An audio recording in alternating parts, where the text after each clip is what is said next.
হরে কৃষ্ণ। রাধে রাধে বন্ধুরা, কেমন আছো সবাই? আশা করছি তোমরা সকলেই খুব ভালো আছো।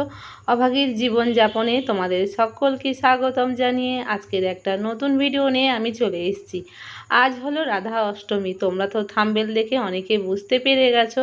তো আমরা যেমন বাড়িতে জন্মাষ্টমী ধুমধাম করে পালন করি, তবে রাধা অষ্টমীর ব্রতটা কিন্তু প্রত্যেকেই আমাদের বাঙালিরা এখন হয়তো অনেকেই জানে, কিন্তু আমরা আগে ছোটোবেলায় কিন্তু রাধা অষ্টমী কী সত্যি বলতে আমরা জানতাম না। আস্তে আস্তে আমরা এখন ভক্তিপথে এসেছি, তাই এখন অনেক কিছু আমরা জানতে পারি। তো যেমনভাবে আমরা জন্মাষ্টমী ধুমধাম করে পালন করি, মানে শ্রীকৃষ্ণের জন্মদিন উৎসব যেমন পালন করি, সেই রকম একই পদ্ধতিতে কিন্তু রাধা অষ্টমীর ব্রত আমরা ওই রকমভাবে বাড়িতে পালন করতে পারি।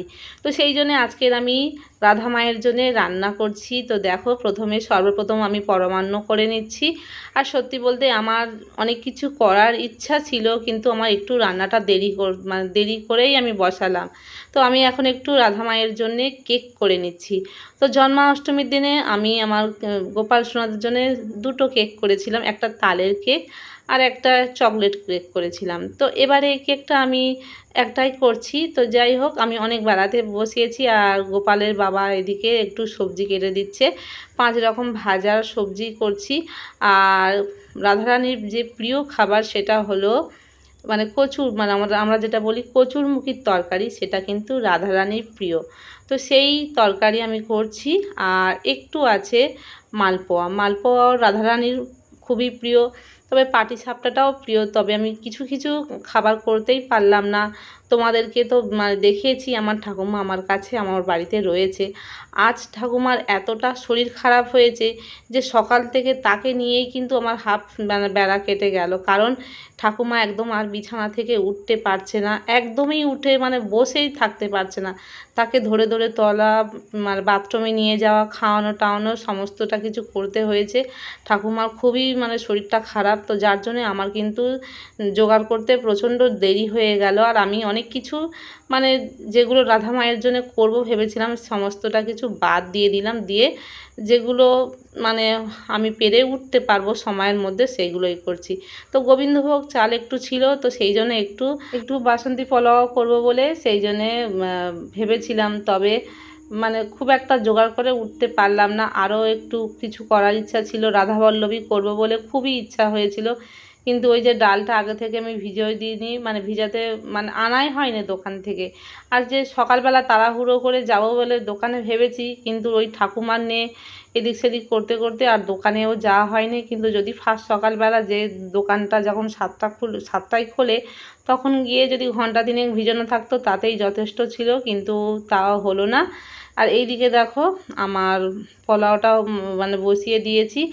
আর এদিকে 5 রকম ভাজাভুজিগুলো করতে হবে। পরমান্নটা হয়ে গেছে আর একদিকে কেক হচ্ছে। তো তারপরে দেখো আমার ভীষণ গরম হচ্ছে, আমি একটু বাইরের দিকে এসছি আর কারেন্টটাও চলে গেছে। দেখতে পাচ্ছ ঘরটা কিন্তু অন্ধকার হয়ে গেছে। আর তোমাদের দাদাভাই একটু বসে বসে মালপোয়াগুলো ভাজছে আর আমার প্রচণ্ড গরম হচ্ছে আর তিলকগুলো মুছে গেছে। তো কারেন্ট না আসা পর্যন্ত তোমাদেরকে কিন্তু ভিডিওগুলো দেখাতে পারবো না, সেই জন্য চিন্তায় পড়ে গেছি যে যদি না কারেন্ট আসে তাহলে কীভাবে ভিডিওগুলো করব। তো সেটাই আমার চিন্তা হচ্ছিল। তো তারপরে আমি আবার কিছুক্ষণ পরে আমি আবার দেখলাম কারেন্টটা, তখন আবার বসে পড়লাম একটু খাবার করতে। কিন্তু তোমাদের দাদাভাইকে আমি বললাম যে আমাদের গোপু সোনাদেরকে মানে পঞ্চামৃত দিয়ে অভিষেক করতে হবে। তো আমি বললাম যে 12টা বেজে গেছে, তুমি এবার যাও গিয়ে পঞ্চামৃত দিয়ে অভিষেক করাও। তবে তোমাদের দাদাভাই কিন্তু কখনো অভিষেক করায়নি, তো সেই জন্য বলে তুমি যাও, আমি ভাজাভুজিগুলো করছি, আমি পেরে যাব, কোনো অসুবিধা হবে না। তা সেই জন্যে তোমাদের দাদাভাইকে আমি এই রান্নার ঝামেলাটা দিয়ে গেলাম। রান্না বলতে গেলে এই মালপোয়া একটু বাকি ছিল কটা ভাজতে, আর 5 রকম ভাজাটা, আর আমার তো গোপাল সোনাদেরকে রেডি করতে হবে। তো তোমরা অনেকেই হয়তো ভাবছো আজ তো রাধা অষ্টমী, তাহলে শুধু কেন গোপাল সোনাদেরকে সেবা দেখাচ্ছ, বা গোপাল সোনাকে কেন সেবা দেখাচ্ছ, রাধামার সেবাটা দেখাচ্ছ না কেন? দেখো, যেই কৃষ্ণ সেই রাধা। আমরা যতই মনে করি না কেন যে তারা অভিন্ন, কিন্তু তারা কখনো অভিন্ন না। তাদের শরীর হয়তো আলাদা, কিন্তু তাদের আত্মা এক। তাই আমাদের মতন মনুষ্যদের মানে বোঝানোর জন্য তারা এই রকমভাবে তারা ভিন্ন রূপে অবতার হয়েছে। তো যাই হোক, আমার গোপাল সোনাদেরকে এবার আমি আজকের পঞ্চামৃতদের অভিষেক করাবো আমার রাধারানীর মনোভাব নিয়ে। আর সারাক্ষণ মানে মনে মনে শুধু রাধারানী মাকে ডাকছি। আর আমি আগের বছর না গো আমার গোপু সোনাকে, তখন নয়ন সোনা একা ছিল, মানে আমার একটা গোপাল ছিল, তখন কিন্তু তাকে আমি রাধারানীর রূপে সাজিয়েছিলাম। আর এই দেখো পঞ্চামৃত আমি আগে থেকে মানে করে রেখেছি। চিনি দিয়েছি, তার মধ্যে দুধ আছে, মানে ঘি আছে, আর টক দই আছে। তারপরে আমি দিয়ে দিলাম সুন্দরবনের মধু। এই মধুটা কিন্তু ভীষণ ভালো, একদম যেরকম খাঁটি মধু হয় তো সেই রকম। বাজারের মধু কিন্তু তেমন একটা ভালো হয় না, মানে এটা হলো অরিজিনাল মধু, আমাদের এক গুরু ভাইয়ের কাছ থেকে নিয়ে এসেছি। তারপরে দিয়ে দিলাম অগুরু আর একটু গোলাপ জল দিয়ে দিলাম। ভগবানকে অভিষেক করানোর সময় অবশ্যই একটু সুগন্ধি কিছু দিতে, তারপরে কিন্তু স্নান করাতে হবে। স্নানের জলেও দেওয়া যায়, আর একটু কর্পূর দিলে কিন্তু আরও ভালো সুন্দর গন্ধ বেরোতো। তবে আমি কর্পূরটা দিতে না ভুলেই গেলাম, মনে পড়ে না ততটা। আর যেহেতু রান্নাবান্নাগুলো করতে একটু দেরি হয়ে গেছে, আর এদিকে অভিষেক করানো সমস্তটা কিছু। আর আমি আমার গোপাল সোনাদেরকে কয়েকদিন আগে থেকে ভাবছিলাম যে একটু ভালো করে গাটা চকচকে কিছু দিয়ে একটা করব, কিন্তু এই যে পঞ্চামৃতটা দিয়ে কিছুক্ষণ একটু গাটাগুলো অগড়াচ্ছি কেন বলো তো, আমার গোপাল সোনাদের অঙ্গ কিন্তু অনেকটা একটু কালচে কালচে হয়ে গেছে।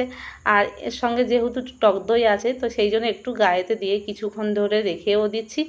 আর বুঝতে পারছো প্রচণ্ড কিন্তু গরমও পড়েছে, এগুলো দিলে গাটাও ঠান্ডা হয়, তো ভালো করে একটু মালিশ করে দিচ্ছি।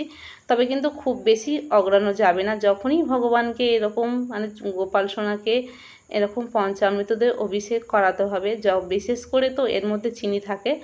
আর ছোট গোপালকে কিন্তু কেউ বেশি ঘষাঘষি করাবে না।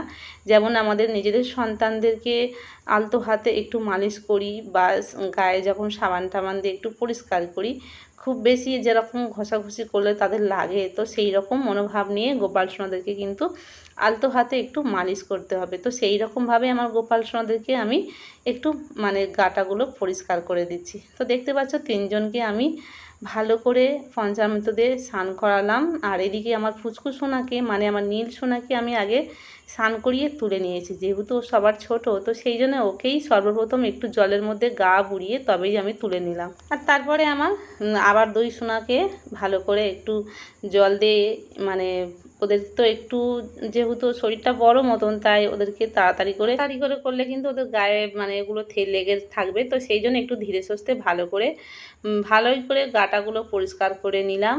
আর যেহেতু একটু মধু আর চিনি আছে, একটু গাটা একটু চটচটে ভাব, তো যাই হোক একটু মোছামুছি করলে কিন্তু পরিষ্কার হবে।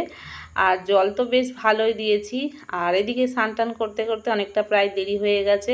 তারপরে গোপু সোনার বাবা আমাকে হাঁক দিচ্ছে যে তাড়াতাড়ি নাও, আমার ভাজাভুজি প্রায় হয়ে এসছে। তবে খাবারগুলো কিন্তু একটু ঠান্ডা করতে দিয়েছি, যেহেতু কেকটাও করেছি, কেক একটু ঠান্ডা হতে দেরি হয়। আর পরমান্নটা তো প্রথমেই করেছি, তবে ফ্যান চালিয়ে রেখেছি, মানে বিশেষ করে পরমান্ন ঠান্ডা না হলে ভালো লাগে না। তো ওটা সর্বপ্রথম তো ঠান্ডা হতে হবে, দুধের জিনিস এমনিতে ঠান্ডা হতে দেরিই হয়। তো সব খাবার কিন্তু ঠান্ডা না করলে হবে না। আর প্রচণ্ড কিন্তু গরমও পড়েছে। আমার ঠাকুরঘরটা তোমরা হয়তো দেখেই বুঝতে পারছো ভীষণ ছোট, আমার মানে খুবই সংক্ষিপ্ত জায়গার মধ্যে, তাই আমার একটু মানে এক জায়গায় সব কিছু একসঙ্গে আনলে কিন্তু অসুবিধা হবে। তো যার জন্য কিন্তু গোপু সোনার বাবা নিচে ভোগটোগগুলো রেডি করে গুছিয়ে গাছিয়ে রেখে দিচ্ছে। আর এদিকে স্নান টান হয়ে গেলে তবেই সব কিছু মানে ওপরে নিয়ে আসবে। আর এদিকে দেখো আমার গোপাল সোনাদের ড্রেসগুলো আমি রেডি করে নিয়েছি। আর এই ড্রেসটা কিন্তু জন্মাষ্টমীর সময় তোমাদেরকে দেখিয়েছিলাম, নয়ন সোনার ড্রেস, মানে আমার গোপাল সোনার, কিন্তু ওই ড্রেসটা আমি পরানি এখনও। তো যাই হোক রাধা অষ্টমীর দিনেও তো একটা নতুন ড্রেস লাগবে, তো সেই জন্যে ওই নতুন ড্রেসটা আমি রেখে দিয়েছি। জারকের একটা নতুন ড্রেস হলেই হলো। তো আমার নীল সোনাকে প্রথমে একটু প্যান্টানগুলো পরিয়ে নিচ্ছি, তারপরে আমি আস্তে আস্তে সাজাবো। সাজাতে কিন্তু একটু সময় লাগে, ধীরে সুস্থে একটু তিনজনকে যখন সাজাতে হয় তখন কিন্তু অনেকটাই সময় লাগে। তো প্রত্যেক দিন আমি খুব বেশি সাজাতে পারি না, তবে আমি আগে খুব ঘন ঘন সাজাতাম।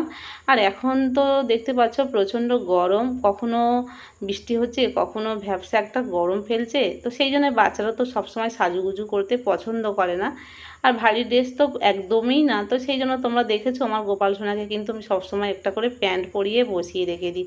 কারণ কি বলো তো, বাচ্চারা এমনি জামা পরে থাকতে পছন্দ করে না। আমার ছেলে তো একদমই, তো তোমরা দেখেছো খালি গায়ে থাকে। তার জন্য কিন্তু আমার গোপাল সোনাদেরকেও আমি ভাবি যে তাদেরও কষ্ট হয়, তো সেই জন্যে আমি বেশি ভারী ভুরি কিছু পরাই না। আর বেশিরভাগ সময় আমি একটা করে প্যান্ট পরিয়ে বসিয়ে রেখে দিই। আর যখন একটু ঠান্ডা মতন পড়ে বা ওয়েদারটা একটু ভালো মতন বৃষ্টি হয়েছে মনে হয়, তখন ঠান্ডা ঠান্ডা ভাব, তখনই আমি জামা পরাই, তাছাড়া কিন্তু পরাই না। তো এইদিকে দেখো তারপরে আমার গোপাল সোনাদেরকে কিন্তু সাজুগুজুটা হয়ে গেছে, আর কত সুন্দর লাগছে দেখতে পাচ্ছ। আর এই যে ওড়নাটা মাথায়, ওটা ওর পিসিমণি কিনে দিয়েছে, যেদিনে বড় কাছারি যাই কেনা হয়েছে দুটো। তবে আমার মণিসোনাকে মানে বড় গোপালকে একারই পরেছি, আর এদেরকে কিন্তু ফুলের মালাও দিইনি। তো দেখো আমি তারপরে দিয়ে দিচ্ছি একটু রজনীগন্ধার যে সেন্ট সেটা দিয়ে দিচ্ছি, আর সুন্দর গন্ধ একটা বেরোচ্ছে।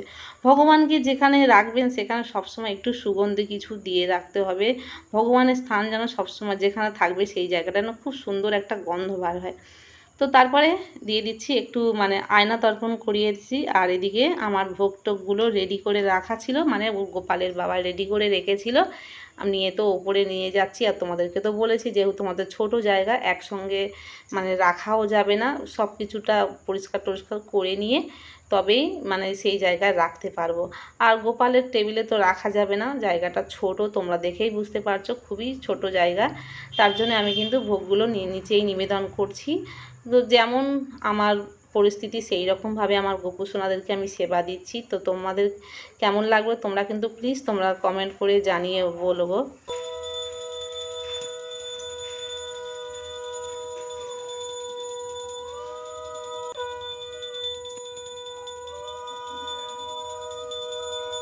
এদিকে আমি আরতিটা করে নিচ্ছি, আর গোপু সোনার বাবা শাঁখ বাজাচ্ছে। তারপরে আমি তুলসী মৎসবে গিয়ে একটু তুলসী মহারানীকে আরতি করে নিয়ে এলাম, নিয়ে তারপরে প্রণাম করলাম।